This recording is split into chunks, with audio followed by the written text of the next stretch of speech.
Он был так близко, что лесник видел, как у тигра дрожит влажный ус, как на нижней губе блестит тонкая нитка слюны. Он различал мелкие рубцы на морде, старые, затянувшиеся, оставленные не одной схваткой.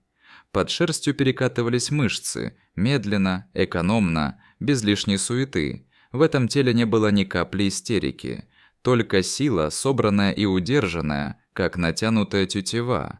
Тигр не рычал, не бросался, не делал ни единого лишнего движения. Он просто стоял и смотрел, будто лес на мгновение обрел глаза и теперь решал, кем станет в следующую секунду, приговором или продолжением. Глаза зверя были янтарными, но не пустыми. В них не было привычной людям злобы, той простой ярости, которой удобно объяснять страх. В них было ожидание, пауза. Тишина перед выбором. Лесник лежал на сырой земле, будто вдавленный в нее собственной болью. Мох под спиной был холодным и мокрым, куртка давно перестала греть. Одна нога была вывернута неестественно, так что даже взгляд на нее усиливал боль. Она уже не была острой, она стала глубокой, вязкой, словно уходила корнями внутрь. Пальцы рук почти не слушались. Он смотрел на них с отстраненным удивлением, как на чужие. Мысль о смерти пришла неожиданно спокойно. Без паники, без крика внутри, только ясность. Он попытался вдохнуть глубже и тут же понял, что зря. Каждое движение отдавалось в ребрах тупым хрипом. Воздух входил с трудом, словно легкие сомневались, стоит ли продолжать. И все же он поднял ладонь, медленно. Слишком медленно для угрозы. Это был жест не защиты и не покорности. Это была просьба, неловкая, человеческая, почти стыдная. Тигр сделал шаг, лес будто отступил. Тишина стала плотной, вязкой. Даже птицы замолчали, словно понимали, сейчас происходит что-то, что нельзя нарушать звуком. Второй шаг, и запах зверя накрыл лесника плотным жаром, как дыхание печи. В этом запахе не было обещания смерти. В нем была жизнь, грубая, честная, не нуждающаяся в оправданиях. Мир сузился до нескольких метров. «Всё», — подумал он, — «но без отчаяния, только с принятием». Тигр остановился, он наклонил голову и осторожно, почти невесомо, коснулся носом куртки лесника. Холодное влажное прикосновение.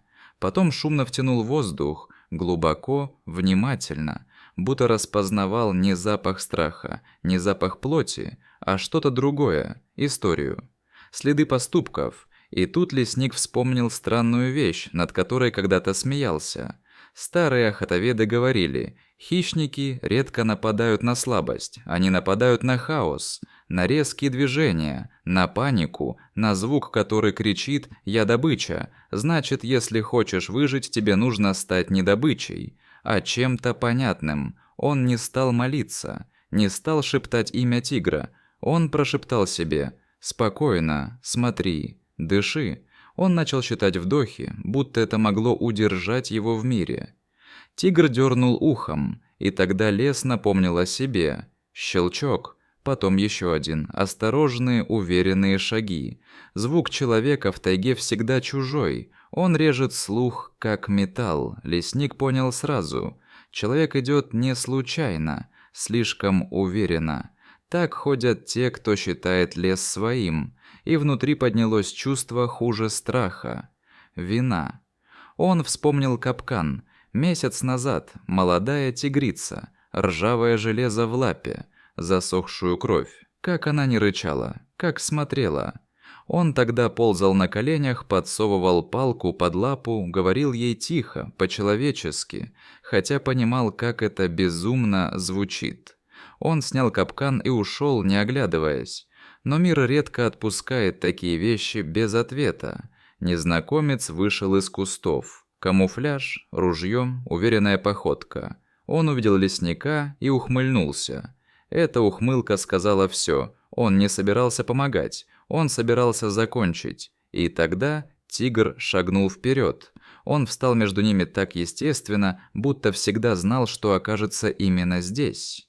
Его спина стала стеной, его дыхание – предупреждением. Это был не рык, это был голос леса, который говорит «дальше нельзя». Человек поднял ружье и впервые засомневался. Лесник увидел на шее тигра короткий, заросший след. Петля. Попытка сломать. Попытка превратить живое в трофей. Тигра уже ловили, его уже предавали, и все равно он стоял здесь. Выстрел разорвал тишину. Осечка. Пустой сухой щелчок. Время будто споткнулось. Тигр рванулся в сторону. Не для убийства, а чтобы сбить расчет. Человек упал, закричал. Крик был человеческий, жалкий. Именно такие звуки обычно заканчиваются плохо. Но тигр остановился, он посмотрел на лесника. И лесник понял, если сейчас будет кровь, она ляжет и на него тоже. Он собрал остатки воздуха и закричал «Уходи!». Тигр отступил, медленно, достойно. Потом исчез в лесу, будто растворился в нем. Лес возвращался не сразу. Будто помнил форму тела тигра, его тепло, его присутствие. Человек с ружьем поднялся и ушел молча, без раскаяния, без слов. Лесник остался. Позже его нашли, унесли, спасли. В больнице было слишком светло, слишком чисто, слишком много прямых углов. Он лежал под капельницей и слушал, как врачи говорят о переломах, о сроках восстановления, о том, что ему повезло. Слово «повезло» резало слух. Ему снились сны, ни кошмары нет. В этих снах не было крови, не было погони. Был лес, тот же самый, и тигр. Он не подходил близко. Он просто шел параллельно, на расстоянии, иногда исчезая за деревьями, иногда снова появляясь, и каждый раз лесник просыпался с ощущением, что за ним все еще наблюдают, не с угрозой, а с вниманием. Люди приходили его навестить, спрашивали, ждали рассказов.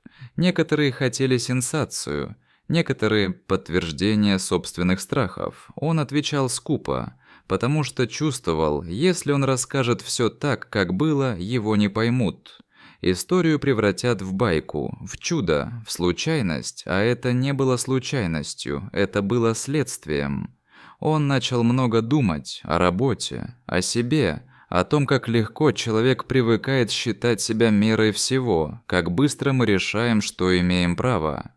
И как редко задаем себе вопрос, а что будет потом? Когда он вернулся в тайгу, она встретила его равнодушно. Ни приветствия, ни упрека. Лес не мстит и не благодарит. Он просто существует. Лесник шел медленно, опираясь на трость, и каждый шаг был напоминанием, тело уже не то. Но внутри он чувствовал странную цельность, которой раньше не было. Будто в нем исчезла лишняя спешка. Он стал замечать то, что раньше проходило мимо. Старые тропы, которыми больше не ходят, места, где звери избегают задерживаться, следы, которые говорят о тревоге, а не об охоте.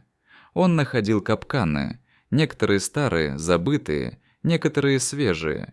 Каждый снятый капкан он держал в руках чуть дольше, чем нужно, как будто хотел, чтобы металл запомнил его тепло. Иногда ему говорили, что он стал слишком мягким. Он не спорил. Он знал, мягкость – это не слабость, это опыт, который прошел сквозь тебя и не сломал. Однажды он снова увидел следы, свежие, крупные. Они шли вдоль ручья и пересекали его маршрут, словно не боялись быть замеченными.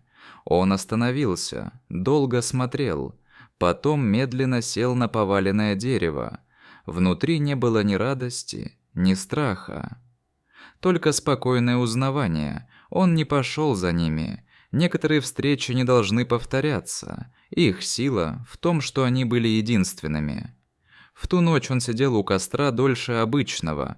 Огонь трещал, и искры поднимались вверх и исчезали. Он думал о том, как странно устроена ответственность. Она не всегда приходит в форме наказания. Иногда она приходит в форме памяти. И если ты ее принимаешь, она меняет тебя навсегда.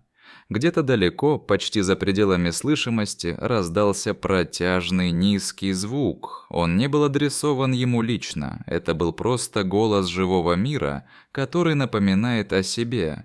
Лесник не ответил, он просто кивнул в темноту. С тех пор он часто повторял одну мысль, не вслух, а про себя: «Мы не хозяева этого мира и не его жертвы. Мы его участники». Каждый поступок это шаг, каждый выбор – след.